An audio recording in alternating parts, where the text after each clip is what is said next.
नमस्कार, मैं हूँ डॉक्टर राजीव पथरी और आप देख रहे हैं लाइव हिंदुस्तान चर्चा। आज हम चर्चा करने जा रहे हैं कि कांग्रेस पार्टी की सरकार को बने हुए 20 माह का कार्यकाल हो गया है।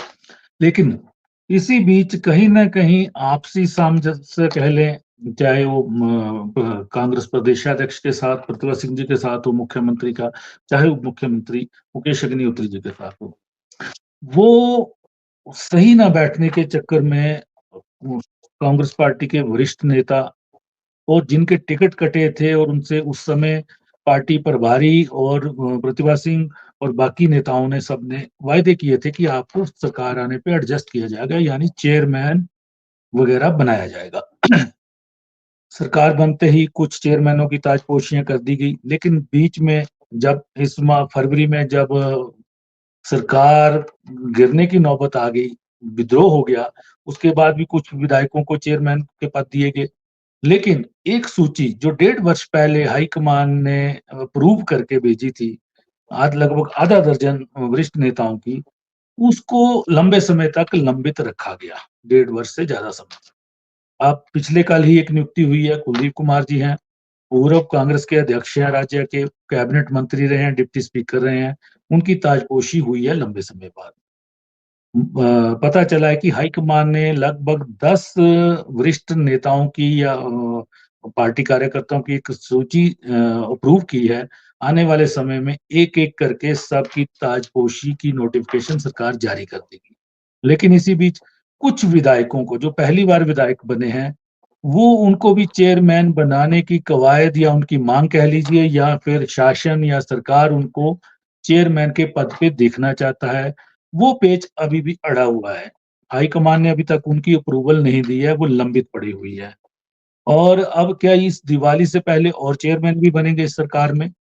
या फिर दिवाली के बाद हर महीने 1-1, 2-2 करके बनेंगे, तब तक सरकार का लगभग आधा कार्यकाल बीत जाएगा।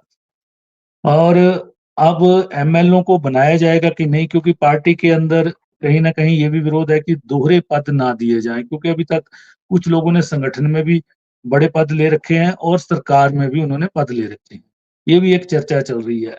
आने वाले समय में हाईकमान क्या करता है, क्योंकि अब पार्टी प्रभारी राजीव शुक्ला जी सक्रिय हो गए हैं और वो लगातार मुख्यमंत्री, उप मुख्यमंत्री, राज्य कांग्रेस अध्यक्ष के साथ संवाद कर रहे हैं और जो लंबित मामले हैं उनको निपटाने की कोशिश कर रहे हैं। तो आज हम इसी विषय पे चर्चा करने जा रहे हैं कि आखिर इतने लंबे समय तक ये चीज़ें रुकी क्यों रही और कौन-कौन अब बनने जा रहा है, कौन-कौन रुकने जा रहा है। तो आज हमारे साथ चर्चा में भाग ले रहे हैं संजय शर्मा जी हैं, भाजपा के प्रदेश के वरिष्ठ प्रवक्ता हैं। संदीप साख्यान जी हैं, कांग्रेस पार्टी के प्रदेश के वरिष्ठ प्रवक्ता हैं। पंकज पांडे जी हैं, प्रदेश के वरिष्ठ पत्रकार हैं। पांडे जी, पिछली दिवाली निकल गई, ठीक है। ये दिवाली कुछ दिनों में है, एक नियुक्ति हुई है, बाकी जिन लोगों के नाम अप्रूव हुए हैं उनके वो मन में है कि हमारी हम दिवाली दोहरी ढंग से सेलिब्रेट करेंगे कि या पिछली दिवाली की तरह ही हमारी सेलिब्रेट होगी। क्योंकि नेताओं का आपसी सामंजस्य जो बिगड़ा रहा, उसके कारण इस चीज़ को लंबा इंतज़ार होता जा रहा है और 2 वर्ष दिसंबर में सरकार के पूरे हो जाएँगे। जी, पंडित जी। देखिए पथरिया जी, सबसे बड़ी बात कि जो 1.5 साल पहले जो दौर था, वो दौर अब नहीं है। जब वो सूची अप्रूव हुई थी, तब कांग्रेस की परिस्थितियां कुछ और थी।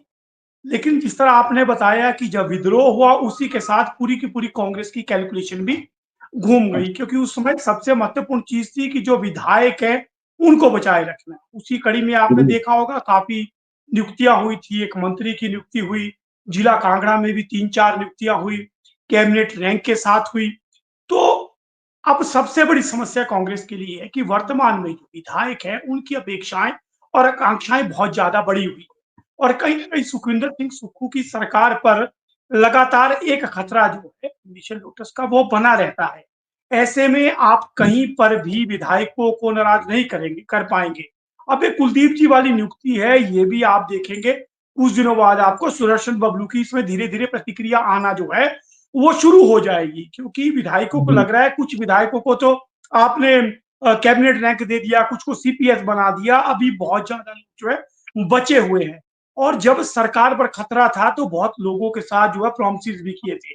मैं आपको ज्वालामुखी के संजय रतन जी की बात बताऊं, अभी उनका नाम भी चल रहा था, अभी वो भी एडजस्ट करना जो है वो बचे हुए हैं। हालांकि जी, मुझे लगता है कि मंडी में कौल सिंह जी को जो है बड़ी जिम्मेवारी दी जा सकती है, क्योंकि वो पूरा पोर्शन खाली है और कौल सिंह जी का नाम इस सूची में बहुत ऊपर था। अब उन्हें जी। कौन सी उन्हें जिम्मेवारी दी जाएगी, क्योंकि मंडी में बहुत बुरा हाल है कांग्रेस का।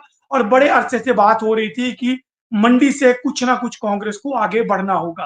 तो ये जो पुरानी सूची है, इसके बजाय ये जो नए विधायक है, इनको ही अपने साथ एकजुट रखना जो है सुखविंदर सिंह सुक्खू और कांग्रेस के हाईकमान के लिए सबसे बड़ी चुनौती है।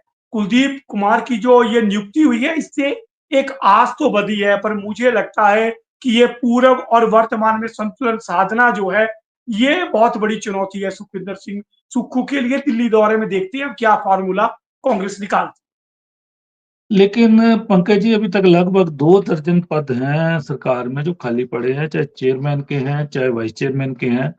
सरकार एडजस्ट अभी भी कर सकती है, क्योंकि सरकार ने बहुत ज़्यादा लोगों को अभी तक एडजस्ट नहीं किया है। विधायकों की जहाँ तक बात है, आप सुदर्शन बबलू की बात करते हैं, सुक्खू जी ने खुद और शुक्ला जी ने खुद वायदा किया था तब कि कुलदीप जी का जब वो इंडिपेंडेंट नॉमिनेशन भरने जा रहे थे, मनाया गया था कि आपको एडजस्ट करेंगे। उस समय उनको राष्ट्रीय प्रवक्ता का एक बहुत बड़ा पद भी सेंटर की तरफ से दिया गया। इसी तरह से और जगह भी 3-4 ऐसे हलके हैं जहाँ पे जो जो भाजपा ने किया था कि मनाया था, जो पिछले चुनाव थे जब धूमल साहब हार गए थे, उस समय भी कुछ लोगों को मनाया कि आपको बनाएंगे। भाजपा ने भी उन लोगों को पूछा नहीं था। लेकिन अब चलो पूछ सुक्खू सरकार ने पूछ शुरू की है, तो चाहे हाईकमान ने की है, देरी से आए, लेकिन अगर जैसे कि विरोध हो रहा है, कुछ लोग जो सीपीएस भी हैं, पार्टी में भी पद हैं उनके पास, कुछ लोग चेयरमैन भी हैं, पार्टी के भी बड़े पद हैं, कोई जनरल सेक्रेटरी है। और प्रतिभा सिंह जी ने दिल्ली में बात की है, खड़गे जी से भी चर्चा हुई है उनकी, और वो वहां से कहा गया कि अब एक ही पद पे रहना पड़ेगा। ये भी एक चीज है, ये भी एक बड़ी बात है। इसको भी कैसे है। ये निपटाया आपको जाएगा? पता है कि सरकार में संगठन में कौन जाना चाहता है जब सत्ता में सरकार होती है? संगठन में जाना किसी की भी प्राथमिक जो है वो प्राथमिकता कभी भी नहीं रहती है। वर्तमान में जब आप सरकार में होते हैं, आप सत्ता में हिस्सेदारी चाहते हैं, क्योंकि आपने देखा होगा जिनके पास दोहरी जिम्मेवारियां वर्तमान में है, वो भी कितने सक्रिय हैं वर्तमान में, आपने देखा ही होगा। लेकिन निश्चित तौर पे आपकी बात से सहमत हूँ, 2 दर्जन के करीब अभी तक पद खाली है, लेकिन सरकार के सामने सबसे बड़ी चुनौती जो है वो यही है कि इनमें किन को ले और किन को छोड़े, पहली बात। और दूसरा, एक व्यक्ति एक पद की आप बात कर रहे हैं, तो अभी तक अगर देखें तो वर्किंग प्रेसिडेंट्स जो हैं वो दोनों वैसे ही हैं। आपके एक व्यक्ति एक पद के तहत उन्हें भी छोड़ने पड़ेंगे। और क्या ये जो पुराने चेहरे हैं, ये सरकार छोड़कर संगठन में आना चाहेंगे? ये भी बड़ी एक जो है देखने वाली बात होगी। और जहां तक बात है, अभी तक कुछ एमएलए हैं जिनके साथ काफी वादे किए गए हैं, उन्हें एडजस्ट करना बहुत जरूरी है। वो चाहे चंद्रशेखर की बात कह रहा हूं मैं, या आप अन्य क्षेत्रों की बात भी कहें, वहां पे अभी तक ये चीजें बड़ी है। अब देखते हैं हाईकमान क्या रेशो रखता है कि विधायकों को जी, कौन सी जिम्मेवारी वो देंगे। और जो पूर्व उनके जो वरिष्ठ नेता जो है, जैसे अगर मैं बात करूं मंडी में प्रकाश चौधरी हैं, अगर बात करूं मैं हमीरपुर में भी एक दो बड़े चेहरे हैं इनके। और इन सब को लेकर के हमीरपुर मंडी चंबा इस एरिए में जो है आपको देखना पड़ेगा कहीं ना कहीं जो है वरिष्ठ को। बाकी शिमला और सिरमौर में तो लगभग स्थितियां जो है सामान्य, वहां पे विधायकों की तरफ जो है ज्यादा ध्यान जो है वो कांग्रेस को देना होगा। अब ये 2 दिन का दौरा है, उम्मीद है इसमें सुखविंदर सिंह सुक्खू जो है 3 पदों के लिए स्वीकृति ला सकते हैं। लेकिन इस नहीं, बार स्वीकृति सबसे आ गई है पंकज जी, स्वीकृति आ चुकी है, 10 लोगों की सूची पहुंच चुकी है, अप्रूव्ड है। ये जो मंथन चला था 3 दिन दिल्ली में, मुख्यमंत्री, उप बड़ी मुख्यमंत्री और राज्य अध्यक्ष जब दिल्ली में थे, उस मंथन में निकल कर आ गया है, एक राय हो पर गई है ऊपर इनकी। देखिए एक ही पद आपने अभी तक दिया है। अब अगले स्टेज में 3 लोगों को देने की तैयारी है, जो कांग्रेस की इंटरनल है, वो उसमें जी, दोनों सुखविंदर सिंह सुक्खू की तरफ से अलग सिफारिश हो रही है और संगठन की तरफ से अलग सिफारिश हो रही है। वही तालमेल जो है उनको बिठाना है अपने जो प्रभारी हैं कि किसको क्या नियुक्ति जो है वो दी जाए।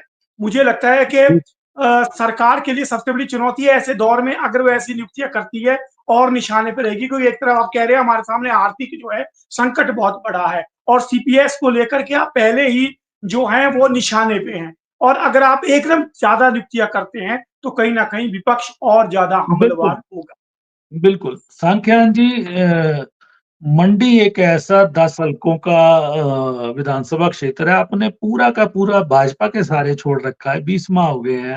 आप वहां से ना किसी को सरकार में ले रहे हैं, ना किसी को, एक विधायक एकमात्र चुने गए, वो चलो हमीरपुर, पार्लियामेंट उनका हमीरपुर है लेकिन जिला मंडी है, उनकी कोई ताजपोशी नहीं की जा रही। फिर किसके सहारे मंडी का अगला चुनाव लड़ा जाएगा? इसी तरह से बिलासपुर में आपका सफाया है, बिलासपुर में आपने एक मंत्री तो बना दिए लेकिन बाकी किसी को चेयरमैन नहीं बनाया। चंबा की बात कर रहे हैं, ये चंबा में एक स्पीकर है लेकिन वहां पे भी और कुछ नहीं है, कुछ जिले बिल्कुल इग्नोर्ड है। तो ऐसी ताजपोशियों में कहीं ना कहीं क्षेत्रीय संतुलन भी बेहद जरूरी है, जिसको नहीं देखा जा रहा है सरकार में, चाहे वो कैबिनेट जी का डॉक्टर गठन था, चाहे उसके बाद की नियुक्तियों का था, चाहे अब होने जा रही है। जी सांख्यान जी।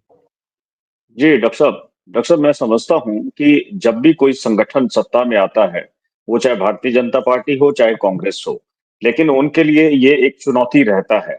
ये पूर्व की सरकार में भी चुनौती रहा है और हमारे लिए भी एक चुनौती है। और इसके बारे में किसको बनाना है किसको नहीं बनाना है, कुछ क्षेत्रीय समीकरण होते हैं, कुछ जातिगत समीकरण होते हैं, और उसके अलावा जो है कुछ राजनीतिक विश्लेषण होते हैं किसी भी संगठन के अंदर। क्योंकि राजनीतिक विश्लेषण मैं इसलिए कह रहा हूं कि सरकार को भी चलाना है और संगठन को भी मजबूत रखना है।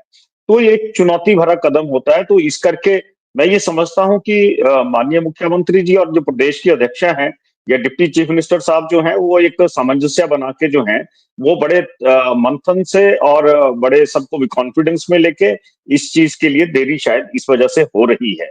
मैं एक चीज इसके अंदर ये कहना चाहता हूँ कि थोड़ा सा हम जो है या माननीय मुख्यमंत्री का जहां तक मैं समझ पाया हूं, उनकी राजनीति समझ पाया हूं, तो वो थोड़ा सा ये भी देख रहे हैं कि हम कैसे ना कैसे प्रदेश के अंदर प्रदेश को आत्मनिर्भर बनाना है, कैसे ना कैसे हम खर्चों को डाउन साइज किया जाए। अगर हम बहुत ज्यादा नियुक्तियां करते हैं तो डेफिनेटली एक हमारे एक्सचेकर का जो बोझ है वो बढ़ता है, सरकार के ऊपर बोझ भी बढ़ता है। तो मैं ये समझता हूं कि उस ये सारे विश्लेषण करने के बावजूद ही तो शायद ये देरी हो रही है। और जो समीकरण है, आपने मंडी की बात की, बिलासपुर की बात की, मैं मानता हूं कि मंडी में अकेले चंद्रशेखर एक विधायक है और उनका जो संसदीय हलका है वो हमारा हमीरपुर आता है और जिला उनका मंडी है। लेकिन वहां पे भी कुछ ना कुछ नियुक्तियां होनी तय हैं, क्योंकि वहां मंडी को हम खाली नहीं छोड़ सकते, क्योंकि वहां पे पूर्व के मुख्यमंत्री भी हैं और नेता प्रतिपक्ष भी वहां से आते हैं। और दूसरी एक बिलासपुर की आपने बात की, तो बिलासपुर के अंदर तो चलो मैं समझता हूं कि एक हमारे राजेश धर्मानी जी कैबिनेट मिनिस्टर हैं और अच्छा काम भी कर रहे हैं। तो और लेकिन यहाँ पे एक चीज और भी है कि ठाकुर रामलाल एक वरिष्ठ नेता हैं, तो उनका एक बड़ा वर्चस्व हिमाचल प्रदेश की राजनीति में रहा है। तो मैं ये समझता हूँ कि कहीं ना किसी कंसिडरेशन में ठाकुर रामलाल जी भी हो सकते हैं, ठाकुर कौल सिंह भी हो सकते हैं, आशा कुमारी जी भी हो सकते हैं, या और भी वरिष्ठ नेता जो हैं पार्टी के, क्योंकि हमारे को संगठन को भी जिंदा रखना है और सरकार के अंदर भी बैलेंस बनाना है। तो लेकिन एक चीज जो मैं देख रहा हूं, एक चैलेंज और हमारे सामने आ रहा है कि बहुत जनरेशन से एक जो पीढ़ियां हमारी चल रही हैं राजनीति के अंदर, तो जो विजन ठाकुर सुखविंदर सिंह सुक्खू जी लेके आए हैं, तो कहीं ना कहीं ये भी लगता है कि वो चाहते हैं कि संगठन में कुछ ऐसे चेहरे या सरकार में कुछ ऐसे चेहरे लाए ताकि कांग्रेस एक विजनरी सोच के साथ आगे बढ़े। और वो शायद उनका विजन हो सकता है, मैं इस बात के लिए नहीं कह सकता, लेकिन एक बात बड़ी साफ है कि जो हमारे वरिष्ठतम नेता है उनको भी नकारा नहीं जा सकता। तो इस तरह की चुनौतियां मैं समझता हूँ कांग्रेस पार्टी के अंदर है, सरकार के अंदर है, और सबसे बड़ी जो डाउन साइज खर्चों को लेके है, जो प्रदेश का एक्सचेकर का बोझ है वो बढ़ रहा है। तो उस सारी चीजों को देखते हुए मैं समझता हूँ नहीं, कि इस वजह से नियुक्तियों का डिले हो रहा है। संदीप जी देखिए जी देखिए, ये प्रथा तो कहीं ना कहीं आपने व्यवस्था परिवर्तन में शुरू की है। एडवाइजर की क्या सैलरी होती थी पिछली सरकारों में, ये सबको पता है। आपने उनको कैबिनेट के ओहदे दे दिए। चेयरमैन को 30,000 रुपया फिक्स था, वो मिलता था, आपने वो भी बढ़ा दिए। मतलब वो आप एक को देने की बजाय वही राशि 4-5 लोगों में बांटो ना, क्या दिक्कत है? और चेयरमैन वाइस चेयरमैन की पोस्टें तो नॉन फंक्शनल पोस्टें हैं मैक्सिमम, कुछ एक बोर्डों को छोड़ दें, सारी नॉन फंक्शनल है। सिर्फ उनको एक गाड़ी और एक ऑफिस दिया जाता है ताकि वो संगठन का काम करते रहे। ये भाजपा भी यही करती रही है। खर्चे तो आपने खुद बढ़ाए हैं। अब आप ये जो नई नियुक्तियां, उनमें ये कह के नहीं टल सकते कि खर्चे बढ़ेंगे। और दूसरी बात आपने कही नहीं। कि कौल सिंह जी, आशा जी और रामलाल जी बड़े चेहरे हैं, जाहिर है इनको जिंदा करना पड़ेगा, जिंदा रखना पड़ेगा, क्योंकि मंडी में कोई नाम लेवा नहीं दिख रहा इस समय कांग्रेस का, ये हालत है। बिलासपुर में एक धर्माणी जी हैं, लेकिन धर्माणी जी की दौड़ भी गुमारमी और शिमला तक रहती है, सबको पता है, ठीक है।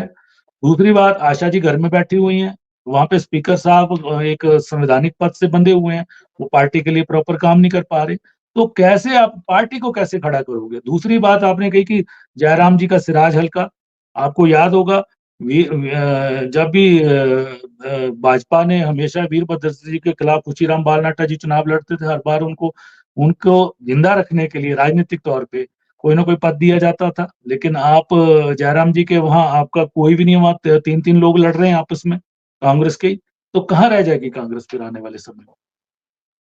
नहीं डॉक्टर साहब, देखिए एक चीजें तो बड़ी साफ हैं। जो चुनौतियों की बात मैंने पहले की, आपने भी उसी चीज को रिवाइव किया है। मैं चाहता हूं कि हम तो ये भी चाहते हैं और माननीय मुख्यमंत्री जी भी चाहते हैं और संगठन में बहुत से लोग चाहते हैं कि बहुत से लोगों को संगठन से निकाल के सरकार में नियुक्तियां दी जाए। और मैं ये भी चाहता हूं, इस चीज के भी हम लोग पक्षधर हैं कि संगठन के अंदर भी बदलाव जो है बड़ा लाजमी है। तो कहीं ना कहीं मेरे ख्याल में सामंजस्य बन रहा है। और बीच में चुनाव आ गए, बीच में ऑपरेशन लोटस की एक बयार बह गई फरवरी माह के अंदर, तो जो राजनीतिक समीकरण थे प्रदेश के अंदर वो बदलते नजर आए, इस वजह से ये डिले भी हुआ है। तो मैं समझता हूं कि आने वाली दिवाली या दिवाली के आसपास या उसके आसपास इसी साल के अंदर जो 2 साल हमारे हो गए हैं, तो मेरे को लगता है कि ये चीजें जो होंगी। लेकिन मैं एक चीज थोड़ा सा आपको बताना चाहूंगा कि ये जो व्यवस्था है और ये जो आप बात कर रहे हैं, मैं एक चीज इसमें बताना चाहता हूँ कि ये अकेले हिमाचल प्रदेश के अंदर नहीं है। आपको मैं बता दूं, उत्तर प्रदेश के अंदर भी अभी तक जो वहां पे एक वहां की जो भारतीय जनता पार्टी की सरकार है, वहां पे भी बहुत बड़ा डिले इस तरह की नियुक्तियों को है। गुजरात के अंदर भी है और राजस्थान के अंदर भी है, मध्य प्रदेश के अंदर भी है। ये ऐसा नहीं है कि अगर हिमाचल प्रदेश के अंदर कांग्रेस की सरकार है तो इस तरह की नियुक्तियों को लेकर यहाँ ही डिले है।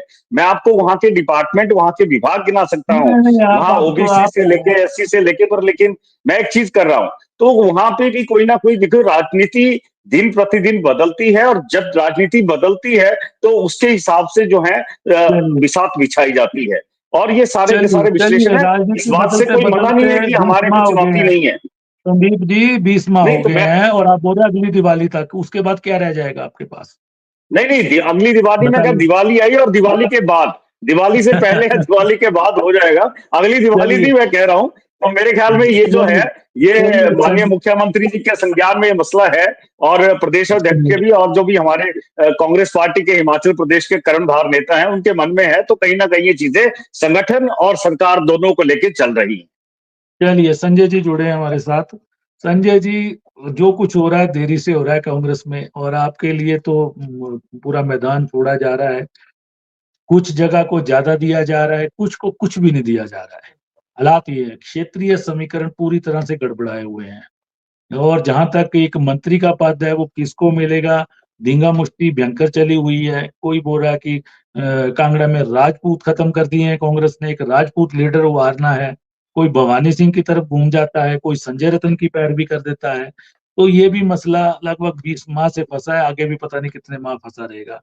लेकिन अधिकारी, क्योंकि कई ऐसे बोर्ड निगम है जिनमें चेयरमैन का जो पद है वो सचिव, विभागों के सचिव इंजॉय कर रहे हैं, उसी तरह से गाड़ी घोड़े भी दौड़ रहे हैं, दफ्तर भी चल रहे हैं। फर्क सिर्फ इतना ही है कि जो मानदेय है वो बच रहा है सिर्फ एक। लेकिन इन तीनों नेताओं की आपसी जो जुगलबंदी है वो अब हो पाई है, जो सुनने में आ रहा है। तो अब धीरे धीरे जो लिस्टें आ रही हैं और धीरे धीरे उनको नियुक्तियां मिलेंगी। जी संजय जी। डॉक्टर साहब, देखिए, सरकार के भीतर किसको क्या बनाना है, क्या नहीं बनाना है, ये पूरी तरह से मुख्यमंत्री का और कांग्रेस पार्टी के विशेषाधिकार का विषय है।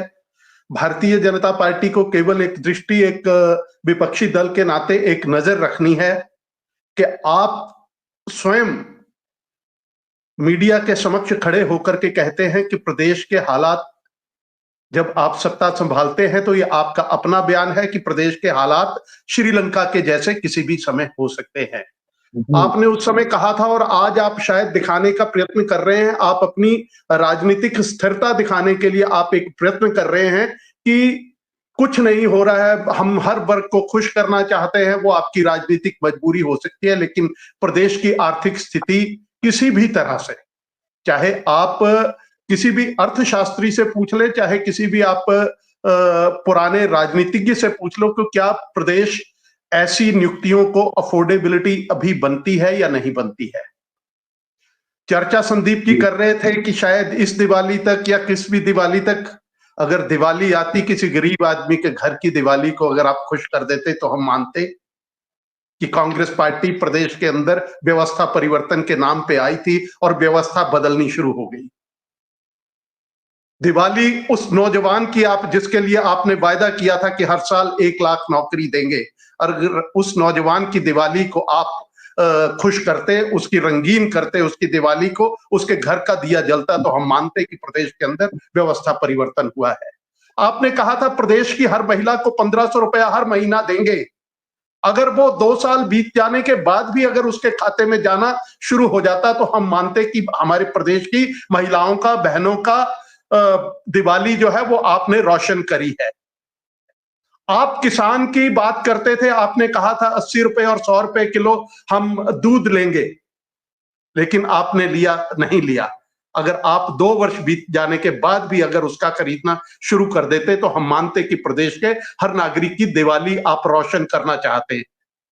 लेकिन आप केवल चंद मित्रों की, आप किसकी दिवाली को रंगीन बनाना चाहते हैं, रोशन करना चाहते हैं? कुछ साथियों की। और कौन से साथी?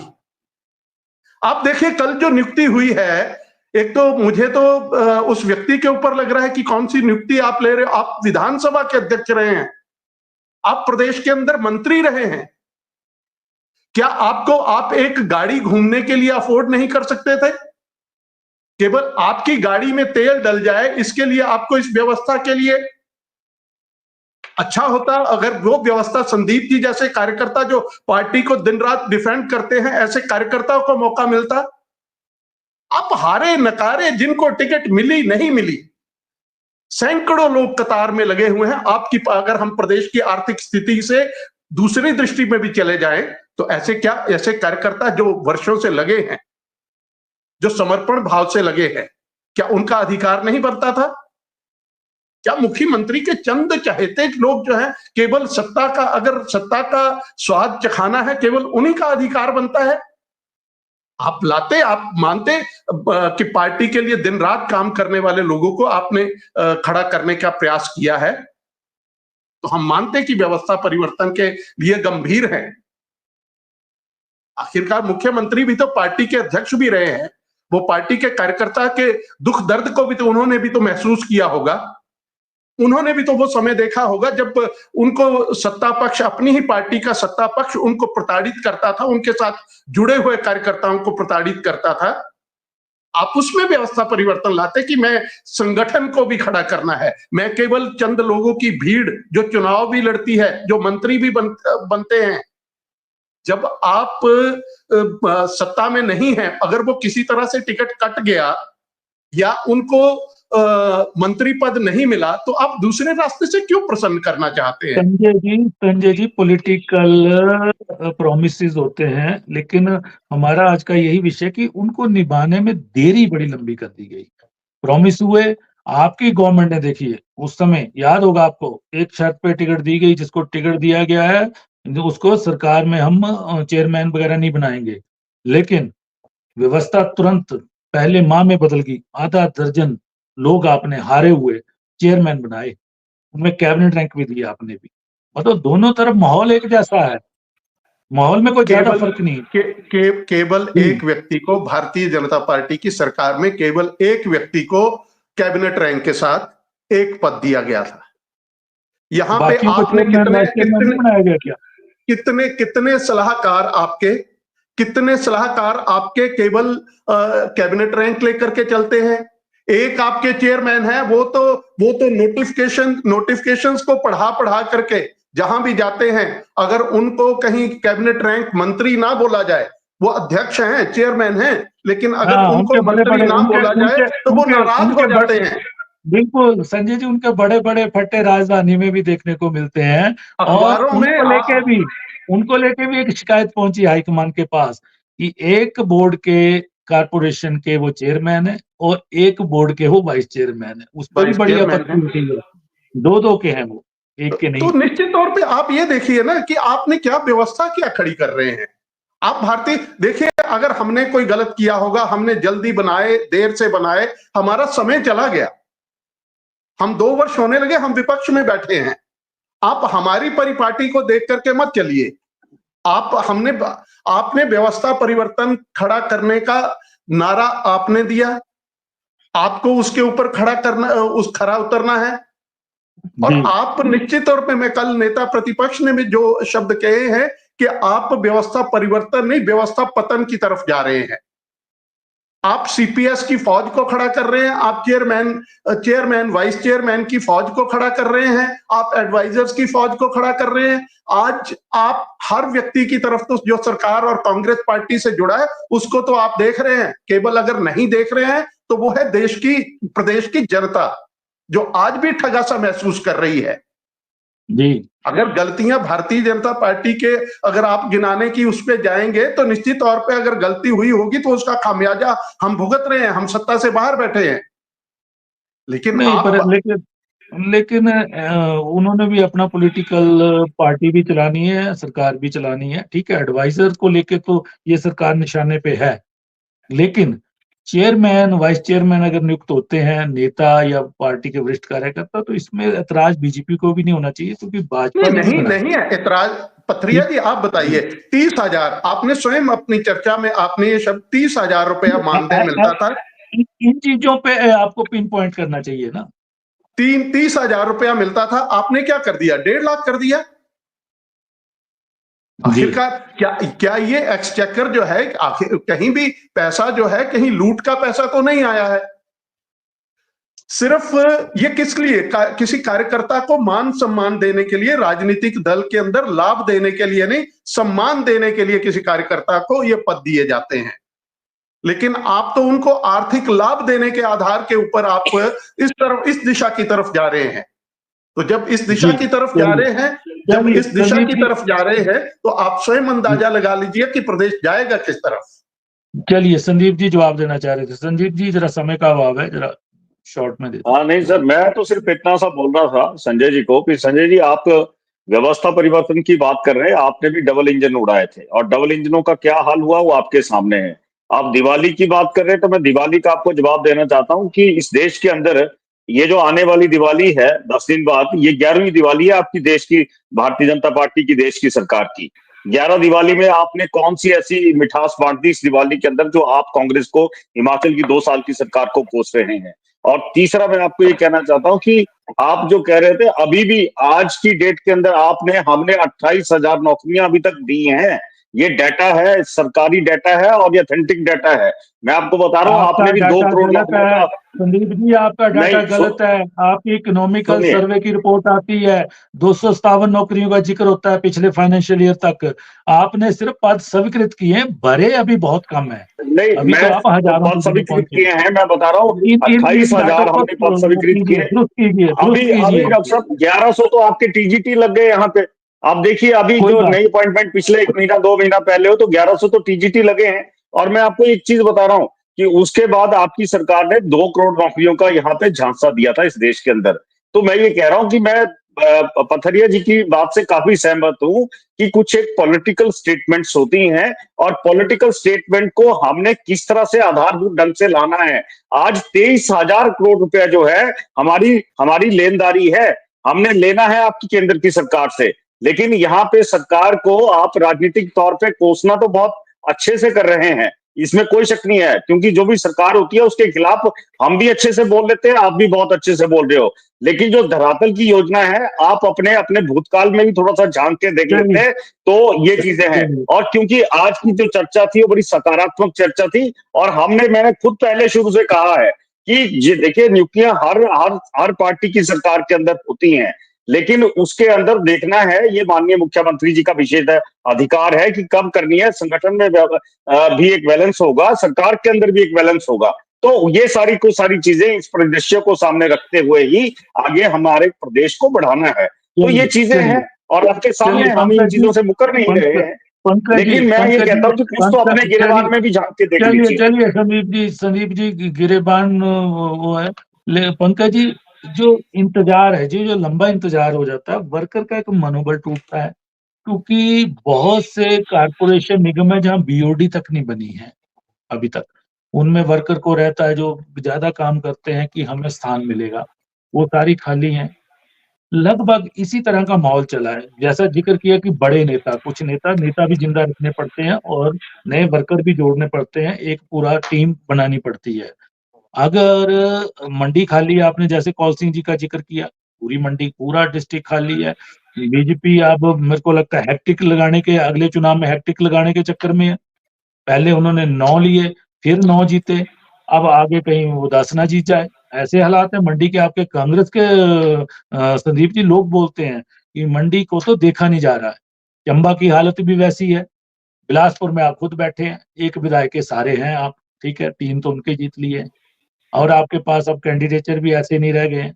तो अगर ये क्षेत्रीय संतुलन नहीं बनाया, और जहाँ तक रहा सवाल एक मंत्री के पद का, मंत्री के पद में क्षेत्र भी साधना पड़ेगा और जातीय संतुलन भी, पंकज जी। तो आपको क्या लगता है कि अगर इसी तरह से नेताओं का आपसी, क्योंकि अभी भी पता चल रहा है कि कुछ एक चेहरे ऐसे हैं जिनको कुछ नेता आगे बढ़ाना चाहते हैं, उस पे किसी दूसरे की राय नहीं बन रही है। ऐसी चीजें भी अभी तक चल रही है इस सूची के बाद भी जो है। देखिए सर, ये मुद्दा तो सबसे बड़ा ये है कि पहले प्रदेश में ही आपसी सहमति नहीं बन पाती है, क्योंकि सुखविंदर सिंह जी, सुक्खू की सरकार में जो सबसे पहले नियुक्तियां हुई, विवाद वहीं से उठा। वो एक तरफा नियुक्तियां मानी गई। जो सुखविंदर सिंह सुक्खू के जो प्रबल समर्थक थे उन्हें ही जगह दी गई, और संगठन का मानना था कि जो पार्टी में कार्य कर रहे थे उन लोगों को जो है कहीं ना कहीं हाशिए में रखा गया था, और वहीं जी, से हाईकमान से सूची होल्ड हुई थी। और इसके बीच में राजनीतिक चक्कर पूरा बदला है। और एक बात तो मैं निश्चित तौर पे कहूंगा कि चाहे कुलदीप जी हो, आशा जी हो, कौल सिंह हो, ये बड़े चेहरे हैं, तो इन्हें कोई भी नियुक्ति देने से पहले जरूर सोचना चाहिए, क्योंकि इन लोगों ने इतनी बड़ी राजनीति की, या तो जो पद है इनकी इनके कद के अनुरूप हो, नहीं तो दूसरी हाँ, नियुक्तियों में निश्चित कुलदीप जी को लोग जो है बिठा भी ना वो दिया आने गया चाहिए। है। उनको एक जिले में देखिए, बांध दिया धवाला जी गया को कैबिनेट रैंक इसलिए दिया था, वो कैबिनेट मंत्री रहे थे।